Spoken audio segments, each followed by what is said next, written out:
안녕하세요. 파이프트리 캠퍼스입니다. 오늘 이 시간에는 머신러닝 레벨 2 과정에서 다룰 마지막 알고리즘으로 신경망 알고리즘을 알아보도록 하겠습니다. 아, 아. 이번 시간에도 동일하게 신경망 알고리즘의 개념과 원리, 그리고 주요 하이퍼 파라미터와 마지막으로 이 알고리즘의 장점과 단점을 이야기하고 마치도록 하겠습니다. 아, 아. 신경망 알고리즘은 아티피셜 뉴럴 네트워크라고 부르기도 하며 생물의 신경망을 모사한 알고리즘으로 딥러닝의 기반이 되는 알고리즘입니다. 오른쪽 그림과 같이 인공지능을 설명할 때 자주 볼 수 있었던 알고리즘의 구조가 바로 이 신경망 알고리즘입니다. 아, 신경망 알고리즘이 생물의 신경망을 모사했다고 말씀드렸는데요.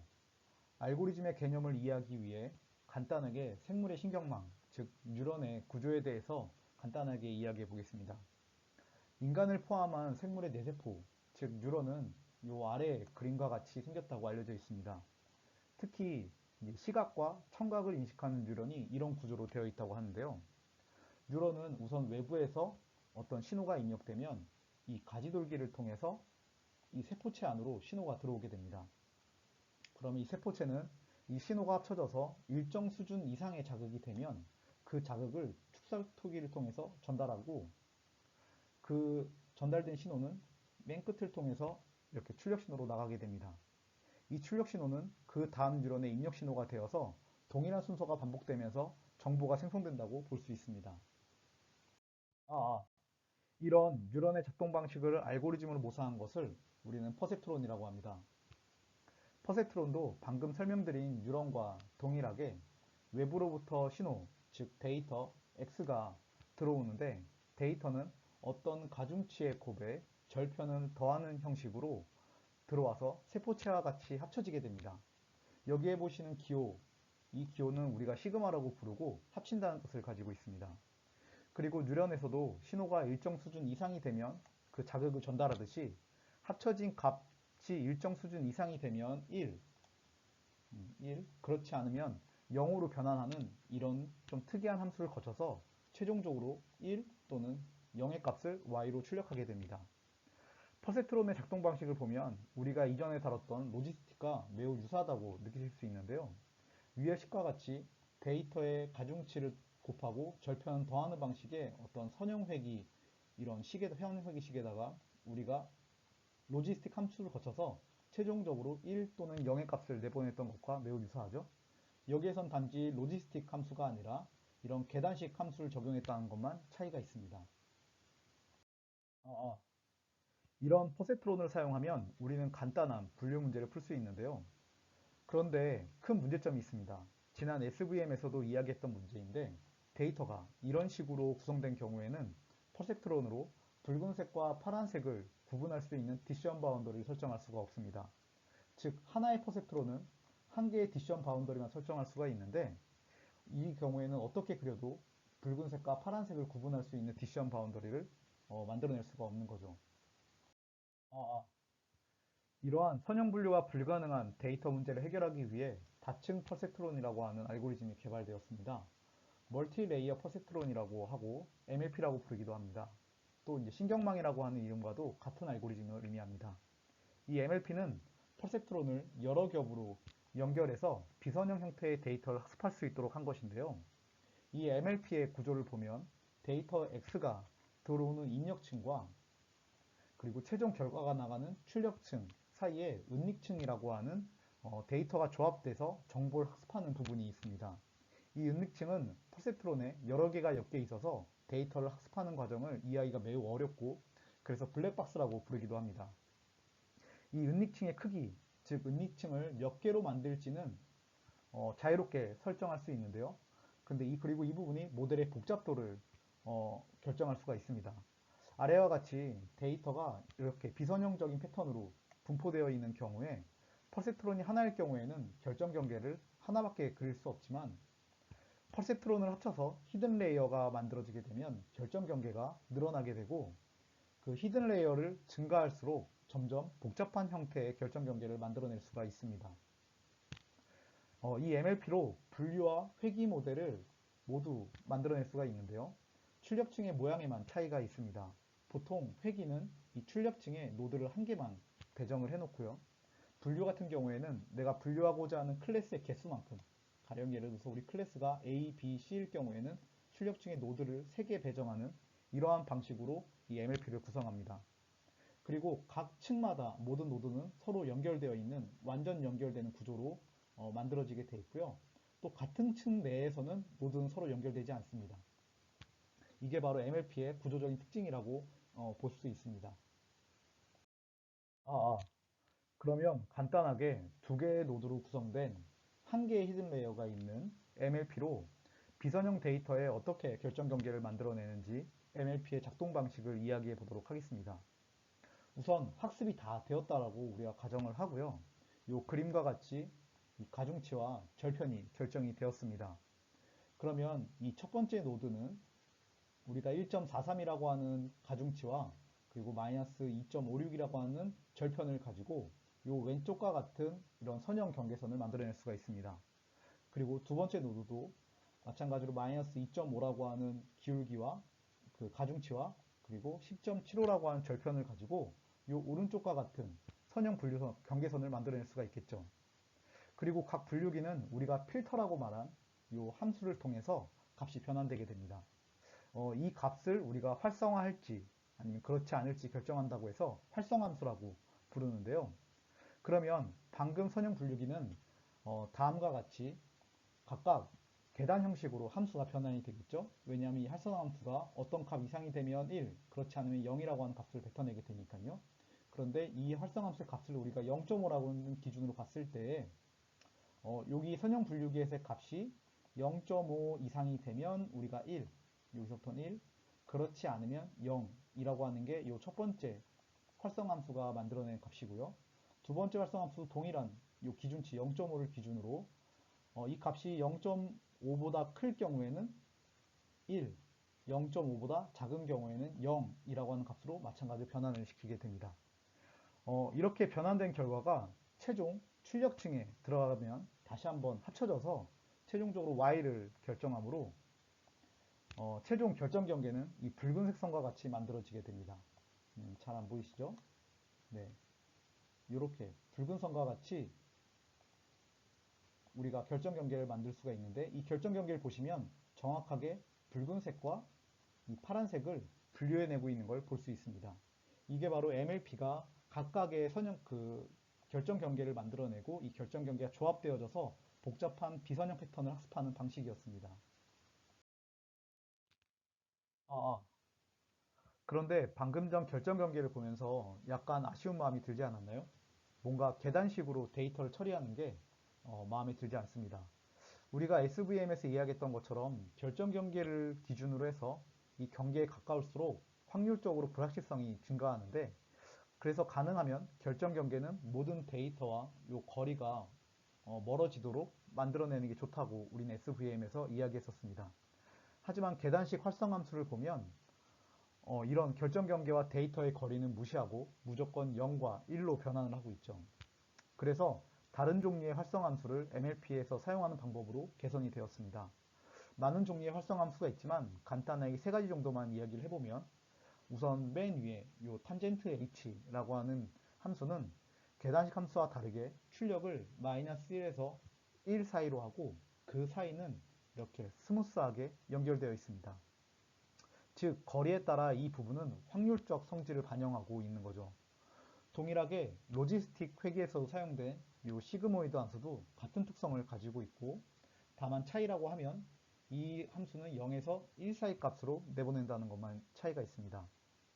그런데 이 두 개의 함수는 우리가 로지스틱에도 살펴봤듯이 공식이 좀 깁니다. 이 길다기보다는 우리가 이 함수를 컴퓨터로 연산할 때 이제 연산 소스를 잡아먹는다는 거죠.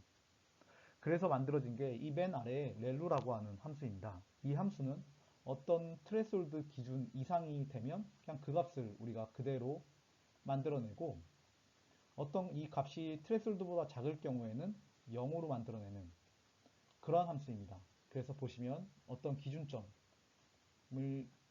기준으로 이 아래는 무조건 다 0, 그리고 이 기준점을 통과하면 그 값을 그대로 출력해버리는 이런 특성을 가지고 있습니다. 이 경우에는 계산 방식이 매우 쉽죠. 왜냐하면 이 조건을 만족하면 그냥 이 계산값을 뽑아내면 되니까요. 또한 이 위에 두 개의 함수 같은 경우에는 출력을 마이너스 1에서 1 또는 0에서 1 사이로 이 작은 값들로 출력하다 보니까 은닉층이 매우 깊은 그런 MLP를 만들거나 딥러닝을 만들 경우에는 학습하는 중간에 이 가중치가 0으로 만들어져 버리는 그런 문제가 발생을 합니다. 우리가 그런 문제를 그레디언트 베니싱이라고 부르는데요. 그런 그레디언트 베니싱이 발생할 경우에는 학습이 잘 되지 않기 때문에 이 렐로라고 하는 함수, 어떤 기준을 만족하면 그 값이 그대로 다 활성화되는 이런 함수와 유사한 다른 다양한 함수들을 보통 활성함수로 많이 사용을 합니다. 아, 아. 자, 여기까지 신경망이라고 하는 MLP 알고리즘의 개념과 작동 방식에 대해서 살펴봤습니다. 간단히 개념을 보면 마치 노드 하나하나가 이 로지스틱 회귀 모델과 같고 이 모델들이 여러 개 복잡하게 연결되어서 하나의 모델을 구성하는 걸 신경망이라고 볼 수 있을 것 같습니다. 그리고 다양한 활성함수라고 하는 이 변환식을 다양하게 사용할 수 있는 건 로지스틱과의 차이점이라고 볼 수 있겠네요. 자, 그러면 이어서 이번엔 신경망의 비용 함수와 최적화 방법에 대해서 이야기해 보겠습니다. 아, 아.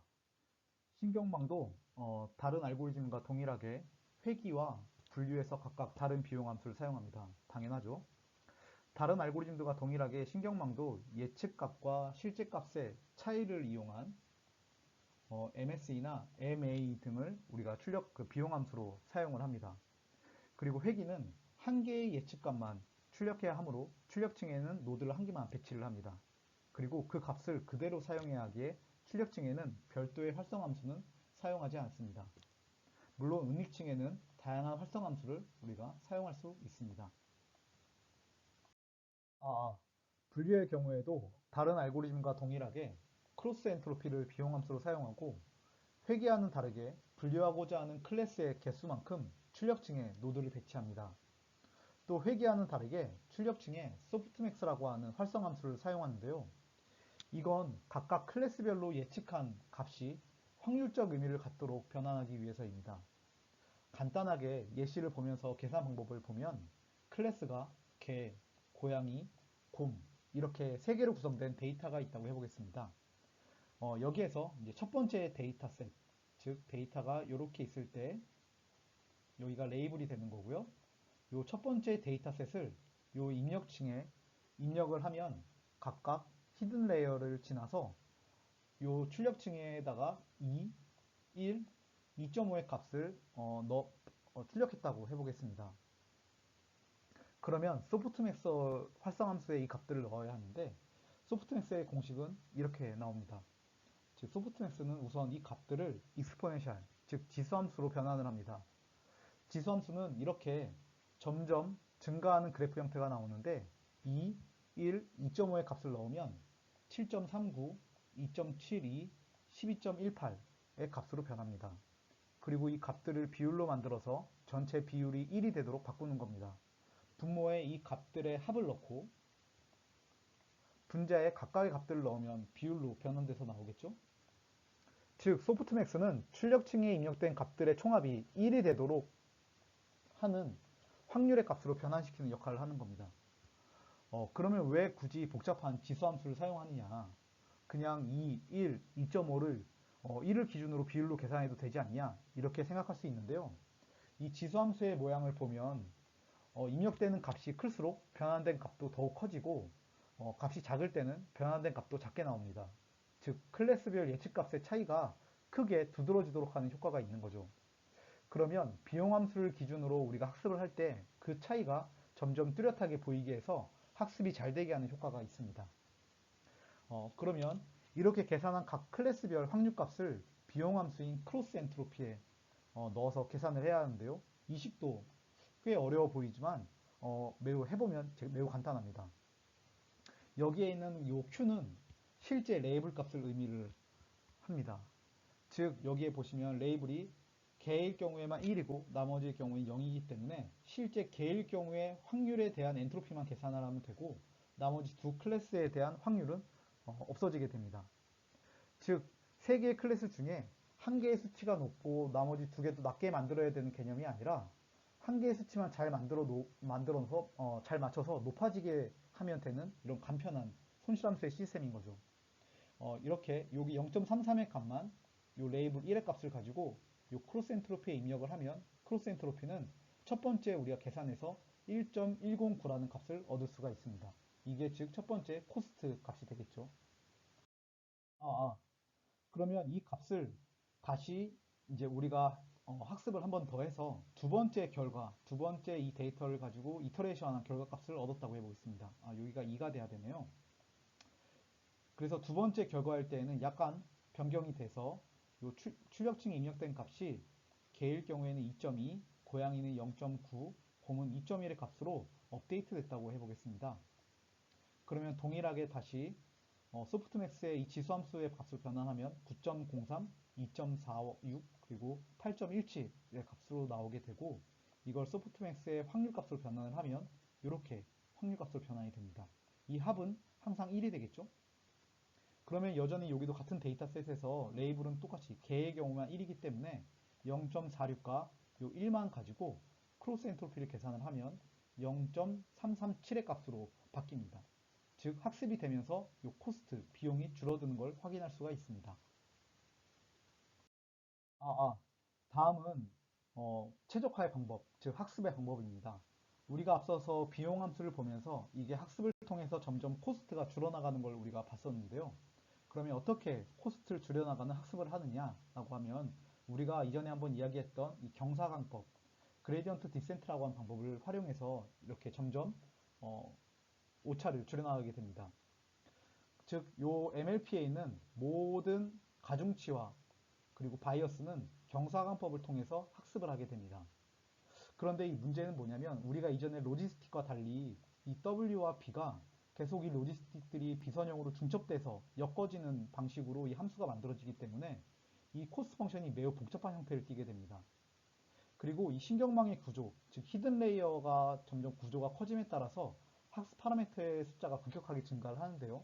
단적으로 우리가 지금 이렇게 간단하게 꾸민 NLP만 봐도 몇 개의 파라미터가 있냐 하면 여기가 이제 노드가 4개, 여기에 노드가 지금 6개가 있기 때문에 요 사이에 있는 가중치의 개수는 24개가 나옵니다. 마찬가지로 요 뒤에도 5개의 노드가 있기 때문에 30개의 파라미터, 그러니까 웨이트가 있는 거고요. 똑같이 이 부분에도 또 3개가 있기 때문에 15개의 웨이트를 가지고 있습니다. 대충 이렇게만 봐도 지금 45, 그래서 69, 거의 70개, 바이어스를 포함하면 70개 이상의 지금 파라미터를 가지고 있는 거죠. 이 정도면 매우 간단한 MLP인데도요. 무려 70개 이상의 지금 학습 파라미터를 가지고 있습니다.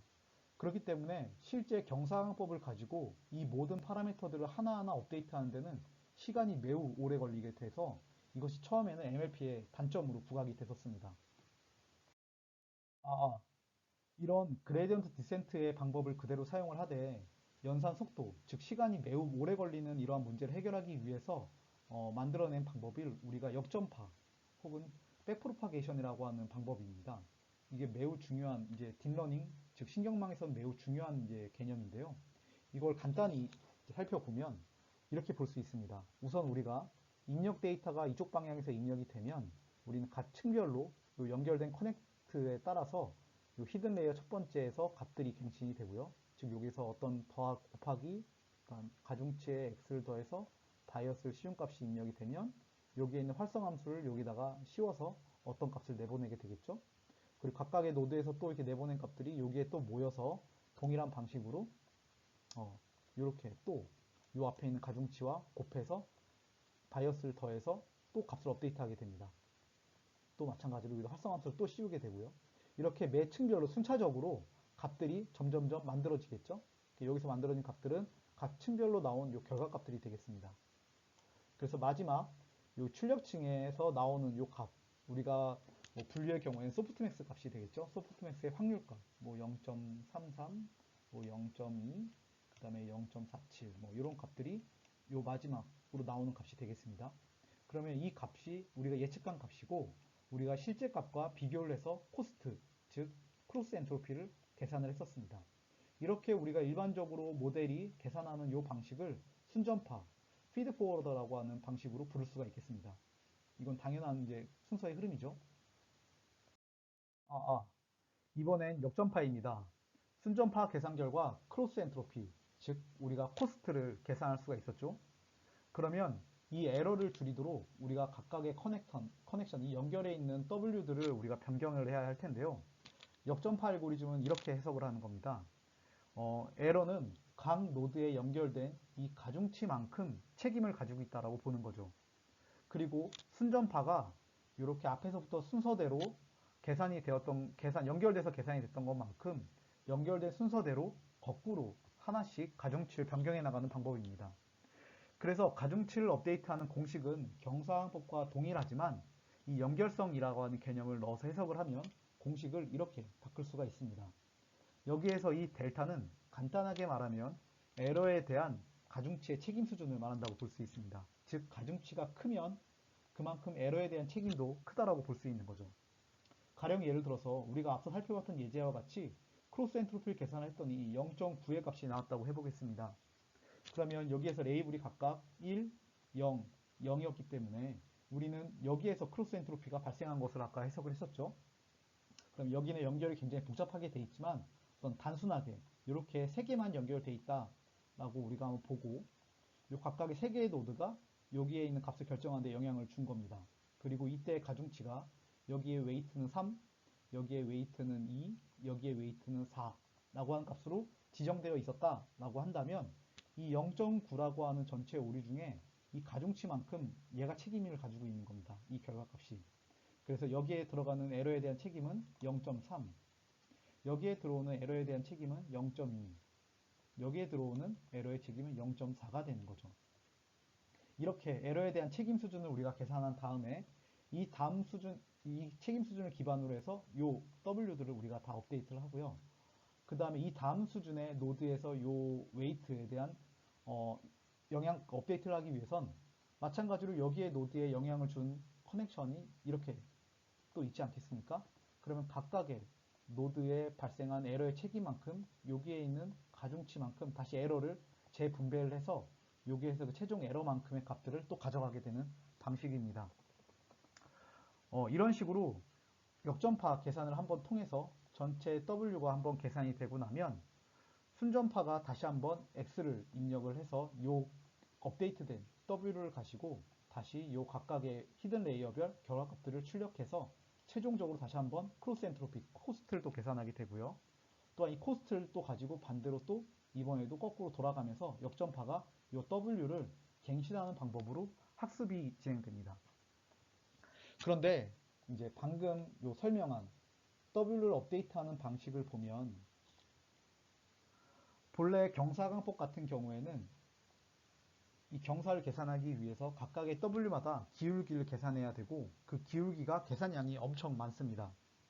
근데 역전파는 동일하게 경사항법을 사용하지만 연결이라는 개념을 도입해서 거기에 사용된 값들이 이미 우리가 알고 있는 값들을 사용하게 됩니다. 우리가 이미 알고 있는 W 그리고 이 전 단계에서 만들어진 출력 값들, 즉 요 H 값들이 여기 그리고 여기도 여기 이렇게 사용되기 때문에 별도의 기울기를 구하지 않고도 이 W를 갱신할 수가 있어서 계산량이 엄청나게 줄어들게 되고 따라서 경사항법의 계산 속도가 어마어마하게 빨라집니다. 이 역전파 알고리즘 덕분에 다시 신경망, 딥러닝 부분이 주목받게 되었다고도 볼 수 있겠습니다. 다음은 우리 신경망의 하이퍼 파라미터입니다. 이 하이퍼 파라미터는 사실 신경망은 어마어마하게 많아가지고요. 그걸 여기다 다 정리할 수는 없지만 크게 이제 다룰 수 있는 부분들을 가지고 한번 이야기를 해보겠습니다. 우리 크게 보면 우선 이 신경망의 구조 부분에 대해서 다룰 수 있는 하이퍼 파라미터들입니다. 우선 제일 중요한 건 이 히든 레이어 노드의 개수겠죠. 내가 히든 레이어를 몇 개를 만들지 여기 같은 경우에 두 개가 되는 거고요. 각각의 히든 레이어는 노드를 몇 개를 넣을지 여기 같은 경우에 첫 번째 히든 레이어에는 노드가 6개가 들어가고 두 번째 히든 레이어에는 노드가 5개가 들어가게 되겠죠. 그러면 우리가 이렇게 히든 레이어를 구축한다라고 볼 수가 있겠습니다. 뭐 가령 예를 들어서 내가 히든 레이어를 3개로 만들겠다라고 한다면 이 뒷부분에 내가 뭐 10개짜리 노드가 들어있는 히든 레이어를 하나 더 설치하는 이런 방법으로도 쉽게 이 구조를 설정할 수가 있습니다. 그리고 그 다음 또 중요한 하이퍼 파라미터는 역시 이 활성함수겠죠. 각각의 이 노드별로 어떤 활성함수를 쓸지 결정하는 건데요. 우리 대부분 코드를 짤 때에는 노드마다 활성함수를 따로따로 지정하진 않고요. 이번 하나의 이 전체 모델 가운데 보통은 이 활성함수를 한 가지, 그러니까 여러 가지 활성함수 중에서 내가 한 가지를 선택해서 적용하는 방법으로 이 하이퍼파라미터를 지정을 합니다. 물론 이 출력층에서는 출력층에 맞는 그 활성함수를 지정을 해야 하고요. 그리고 여기서 또 중요한 한 가지 파라미터가 있는데 바로 드롭아웃이라고 하는 개념입니다. 이 드롭아웃은 우리가 첫 번째 MLP의 특성 중에 하나로 봤던 완전 연결, 그러니까 풀리 커넥티드라고 하는 이 부분에 영향을 주는 건데요. 아무래도 이 커넥션 하나하나들이 모델의 복잡도에 영향을 미치다 보니까 이 드롭아웃은 이 연결들을 확률적으로 랜덤하게 끊어내는 역할을 합니다. 그래서 뭐 랜덤하게 이 연결을 없애버리고 이 연결도 없애버리고 이 연결도 없애버리고, 물론 드롭아웃에 내가 몇 개를 없앨지 이 확률값을 입력해 놓을 수가 있습니다. 그러면 이렇게 모델이 스스로가 몇 개를 랜덤하게 없애면서 이 복잡도를 낮추는 역할을 하게 됩니다. 그래서 드롭아웃을 설정하게 되면, 잘 설정을 하면 물론 오버피팅을 피할 수가 있겠지만 충분히 학습이 되지 않은 상태에서 드롭아웃을 하게 되면 언더피팅이 발생을 하겠죠. 네, 그렇게 활용할 수가 있는 파라미터라고 볼 수 있습니다. 자, 이렇게가 모델의 구조에 우리가 영향을 미칠 수 있는 하이퍼 파라미터고요. 이 다음에는 우리가 학습에 영향을 미칠 수 있는 하이퍼 파라미터를 한번 알아보겠습니다. 우선 가장 중요한 건 역시 학습률, 러닝 레이트겠죠. 우리가 경사학부에서 배웠던 것처럼 우리가 이터레이션 횟수, 여기서는 F호크라고 하는데요. 이터레이션 횟수가 작은데도 불구하고 러닝 레이트를 작게 하면 이 연산 시간 동안 충분히 최저점에 도달하지 못하는 이런 문제가 발생할 수 있어서 언더피팅이 발생할 수가 있고요. 반대로 런 레이트를 너무 크게 할 경우에는 우리가 튕겨나가서 다른 쪽에 이 최적점에, 극점에 도달할 수 있는 단점도 있다고 했습니다. 그래서 우리가 이 경사항법이라는 알고리즘 쓸 때에는 이 반복 횟수와 러닝 레이트가 굉장히 중요하다라고 말씀을 드려서 이렇게 두 개의 하이퍼 파라미터가 있고요. 또 하나는 그레디언트 디센트에 대해서 좀 파생되어 나오는 여러 가지 최적화 기법들이 있습니다. 뭐 모멘텀이라든지 아니면은 뭐 기존 경사항법의 모멘텀 기법과 뭐 다른 그 러닝 레이 이 학습률을 전체 에러에 따라서 점점 조정해 나가는 그러한 뭐 이걸 합친 아담이라고 하는 기법들, 이런 여러 가지 그랜트 디센트에서 이 단점들을 점점 극복해 나가면서 파생돼 나온 다양한 최적화 기법들이 있습니다. 이 최적화 기법들은 모두 경사항법과 동일한 방법이고요. 그 방법들 중에서 선택할 수 있는 것도 하이퍼 파라미터 중에 하나로 우리가 사용할 수가 있습니다.